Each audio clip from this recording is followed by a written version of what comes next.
In the dead of a Russian winter, February 1959, in the remote Ural Mountains, a group of 9 experienced hikers set out on an adventure they would never complete.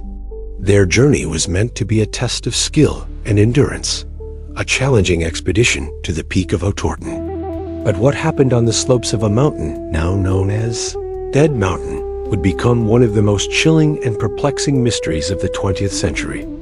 Our story begins with a group led by Igor Dyatlov, a 23-year-old engineering student. They were all young, fit, and incredibly capable.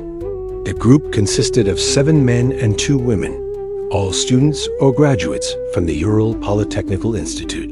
They documented their trek with diaries and cameras, and the early entries paint a picture of camaraderie and high spirits, even as they faced the brutal Siberian cold.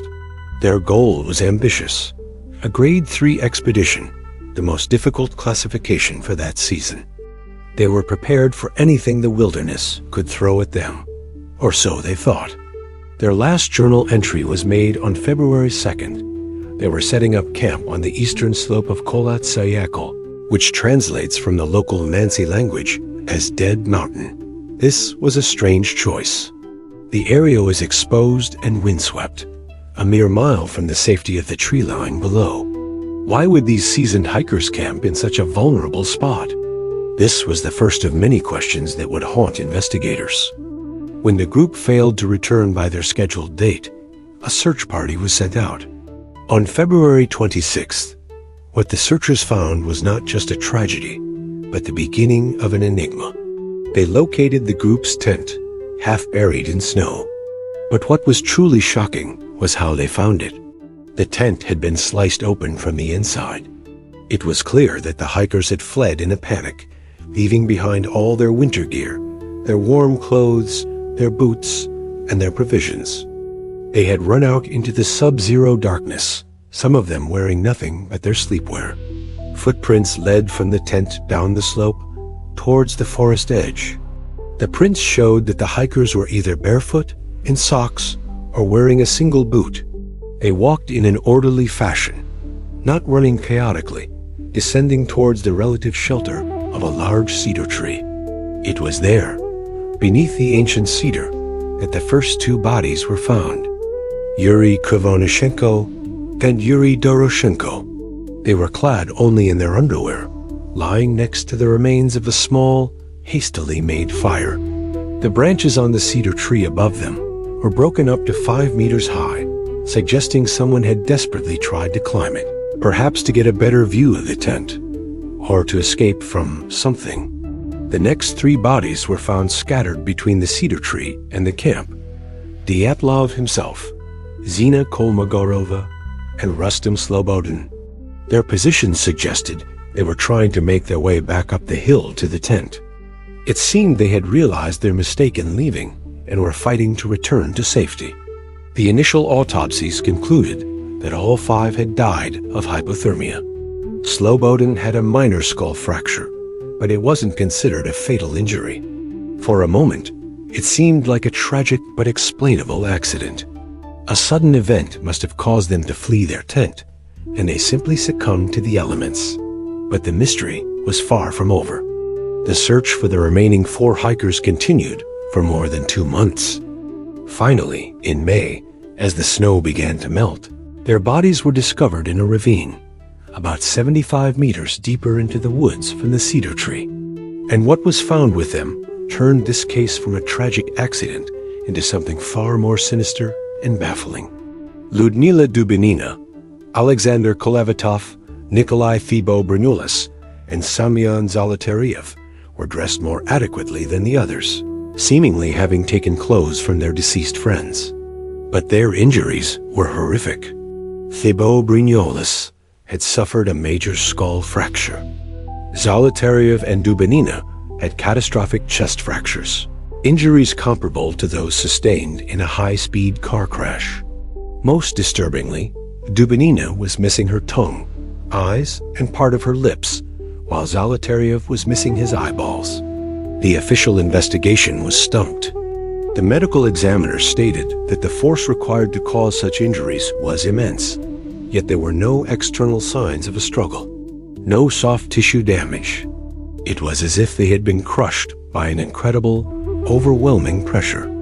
The Soviet authorities quickly closed the case, the official conclusion stating that the hikers died as a result of a compelling natural force. This vague explanation satisfied no one and only fueled decades of speculation. What could have happened on that lonely mountain slope? The theories are as wild and varied as the landscape itself. One of the earliest and most plausible theories is an avalanche.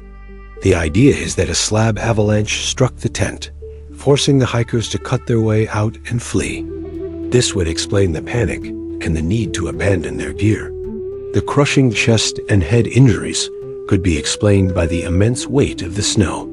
However, critics of this theory point out several inconsistencies. The search party found no signs of an avalanche.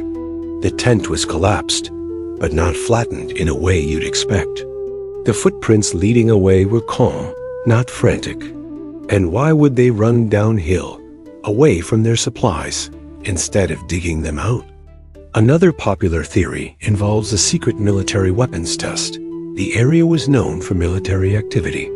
This theory suggests the hikers stumbled upon something they shouldn't have seen, perhaps a parachute mine or a concussive weapon test gone wrong.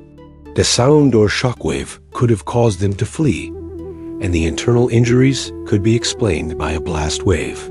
Some reports even mention strange orange spheres or lights seen in the sky around the time of the incident.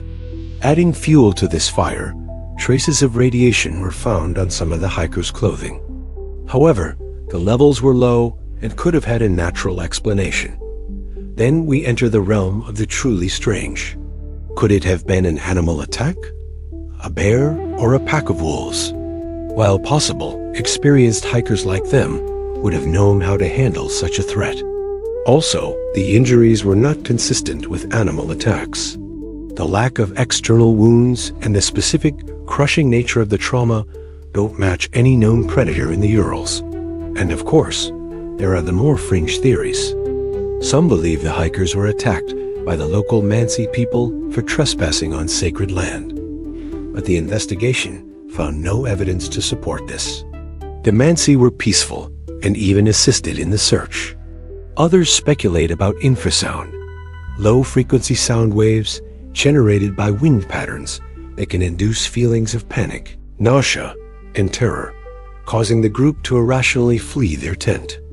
And then there's the talk of the paranormal, of a Russian Yeti, or even an extraterrestrial encounter, theories born from the sheer bizarreness of the scene and the unexplained lights in the sky.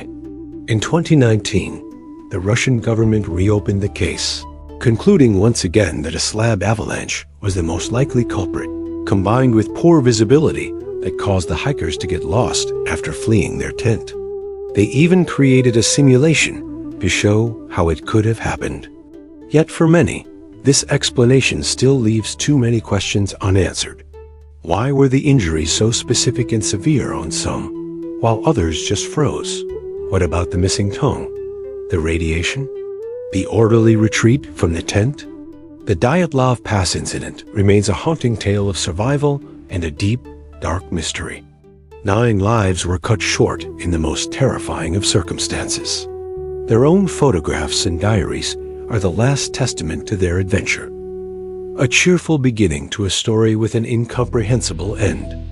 The facts are few and the questions are many. We are left with only the silence of the mountain and the chilling story of what happened on its slopes one fateful winter night. Thank you so much for joining me on this deep dive into the unknown. If you found this story as fascinating as I do, please hit that like button and subscribe for more strange, dark, and mysterious stories. Let me know in the comments what you think happened to the Dyatlov group. Stay safe, and I'll see you in the next video.